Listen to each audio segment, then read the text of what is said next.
ભરૂચ જિલ્લામાં કાલે શાળા કોલેજમાં રજા જાહેર કરવામાં આવી છે। આવતીકાલે ભરૂચ જિલ્લામાં શૈક્ષણિક કાર્ય બંધ રહેશે। વરસાદની પરિસ્થિતિને ધ્યાને રાખી આ નિર્ણય લેવામાં આવ્યો છે।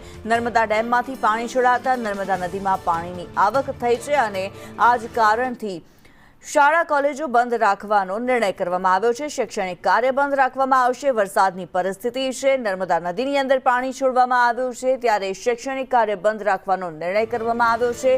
જિલ્લામાં આવતીકાલે તમામ શાળાઓ અને કોલેજમાં રજા જાહેર કરવામાં આવી છે। ભરૂચ જિલ્લામાં આવતીકાલે શૈક્ષણિક કાર્ય બંધ રહેશે।